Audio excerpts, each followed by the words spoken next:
وعلیکم السلام۔ حضور میرا سوال جو ہے وہ جینس کی منتقلی جو ایک نسل سے دوسری نسل میں ہوتی ہے اس سے متعلق ہے کہ اس بات کا ثبوت ملتا ہے کہ ایک نسل سے دوسری نسل میں بعض جینس منتقل ہوتی ہیں، مثلاً یہ کہ شکل و صورت ایک جیسی ہوتی ہے بچوں کی ماں باپ کی طرح، اسی طرح بعض عادتیں ان کی ایسی ہوتی ہیں جو ماں باپ میں پائی جاتی ہیں، اور اسی طرح کچھ بیماریاں بعض نہیں منتقل ہوتی، ساری چیزیں منتقل ہوتی ہیں۔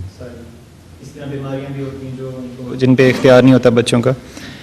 میرا سوال یہ ہے کہ کیا اس طرح سے کچھ روحانی جو اخلاقیات ہوتی ہیں، مثلا نیکیاں ہوتی ہیں یا بدیاں ہوتی ہیں جو ماں باپ میں پائی جاتی ہیں، کیا وہ بھی منتقل ہوتی ہیں؟ اور اگر ہوتی ہیں تو کیا ان کا جو جواب دہی ہے وہ بھی ایک عام آدمی کی طرح ان سے لی جائے گی بچوں کے، جس طرح سے کوئی جواب دے دیا تھا سر ہلا کے اچھا کہ وہ منتقل نہیں ہوتی۔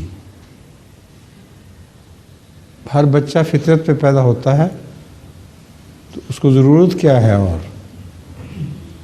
اور وہ اللہ تعالیٰ نے اس کو اپنی فطرت پہ پیدا کیا، مطلب ہے بہت ہی معصوم اور شریف پیدا ہوتا ہے۔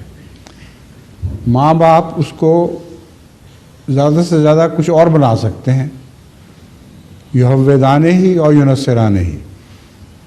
بعض ماں باپ یہودی بنا دیتے ہیں، بعض نصرانی بنا دیتے ہیں، تو بچہ بہرحال معصوم پیدا ہوتا ہے۔